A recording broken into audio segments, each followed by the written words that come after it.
6 months ka nang walang trabaho. Isa ka lang palamunin. Joanne, asawa mo ako! Mukhang nakontento ka naman maging house husband eh. A fucking domesticated man who serves his bread-winning wife!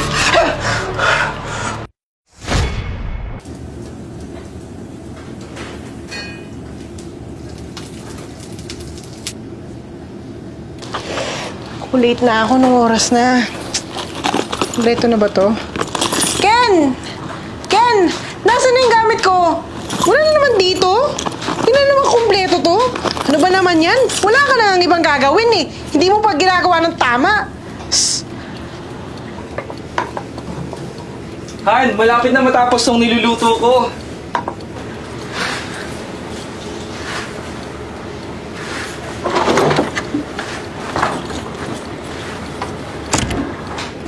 Han!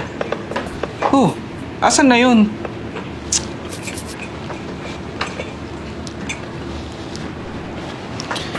Late na ako. Han, ready na yung pagkain. Di ka ba muna kakain? Mukha mang may time pa akong kumain. Late na ako, oh. Tagal-tagal mo eh. Pasensya na, naglinis pa ako ng bahay. Sus, dahilan. Tsaka pala, pwedeng panghingi na rin ang pang-grocery para sumabay na ako kay paring Joel. Galing ah. Hingi-hingi na lang tayo. Iba ka talaga. O ito, baka sabihin mo naman, di ka binibigyan, di ba? O yan o. Pwede na ako umalis?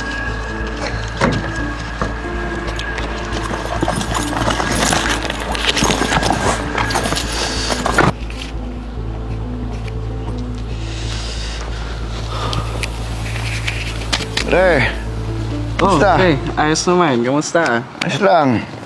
Nakita ko yung pagkatrato sa'yo ng asawa. Paano mo nakakayanan yan?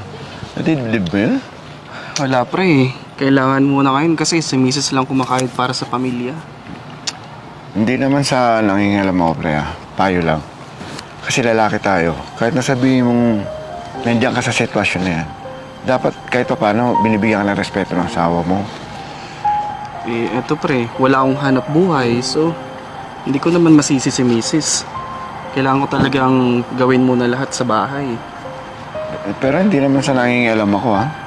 Kasi sa dami na nakikita ko, give and take sila pag mag-asawa, eh. Hindi yung ganyan yung trato niya sa'yo kahit may mga ibang tao sa labas ng bahay niyo. Ang pangit tingnan, pre, payo ko lang. Pero pre, talagang ganun muna ngayon. Okay lang naman sa akin kasi wala talagang magagawa. Bagay, nasa sa'yo naman yan, eh. Ikaw naman yung asawa. Basta sa akin, eh, payo lang. Payong kaibigan lang. Sige, pre. Salamat.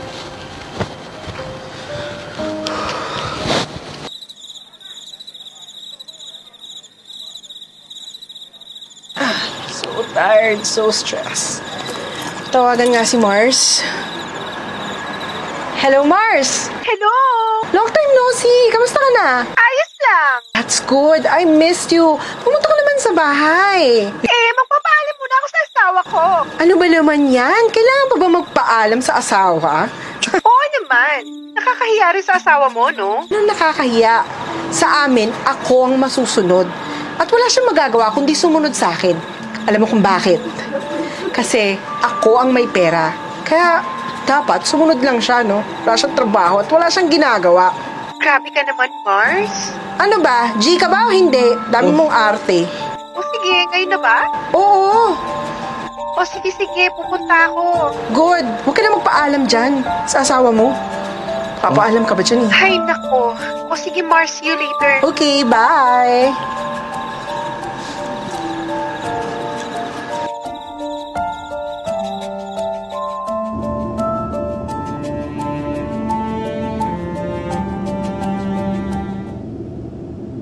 Ay, ang sakit ng ulo ko. Hindi na ako inom, promise. Promise. Ay, sakit ng ulo ko. Hindi na talaga ako inom. Ken, pahingi naman ng kape. Ano, wala pa din? Ito na. Tagal-tagal? Ito na, nagmamadali na nga eh. Bagal-bagal naman. Ano to? 3-in-1 na nga lang, hindi mo pa magawa ng tama? mo ba naintindihan? Ang sakit ng ulo ko! Hangover! Tapos ganyan bibigay mo sa akin? Ba't ka naman kasi inom na Lunes na Lunes? Eh, ano bang pakialam mo? Ha? Binibigyan mo ba ako ng pera? Ni singkong tuling nga, wala kang binibigay eh. Ako ba nagbibigay sa'yo? Di ka ba nahihiya? Han, parang nasosobrahan mo naman na yata. Asawa mo ako, dapat mo pa rin akong respetuhin.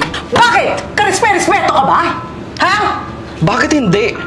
Hindi porke wala akong trabaho, wala ka na ring respeto sa akin. 6 months ka nang walang trabaho. Isa ka lang palamunin. Joanne, asawa mo ako. Muna kontento ka naman maging house husband eh. A domesticated man who serves his bread-winning wife! I'm sorry. Sorry.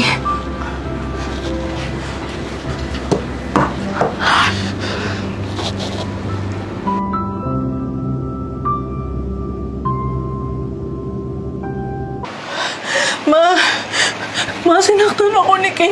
Sinumpan niya ako. Ang sakit-sakit. Hindi ko alam kung ano nangyari sa kanya. Ma, tulungan mo ako. Joanne, si Kenneth ba talagang may kasalanan? Ma, ano to? Ako ang magsisinungaling. Kampihan mo ko.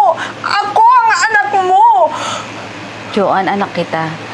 At pinalaki kita ng maayos at hindi ka ganyan. Pero alam ko kung anong nangyayari, Joanne. Anong ibig mo sabihin? Masama ako? Hindi. Ma, ako ang nagtatrabaho, bumubuhay, kumakayod, tapos ako ang magiging masama. Alam mo, Joanne, hindi ko trinato ang tatay mo ng ganyan. Kahit wala siyang trabaho noon. Pero ang ginagawa mong sobrang pang-aalila kay Kenneth, kawalang respeto na sa asawa yun, Joanne. Kaya ikaw, Joanne, umuwi ka. Mag-sorry ka sa asawa mo. Hindi kita pinalaking ganyan. Opo, ma.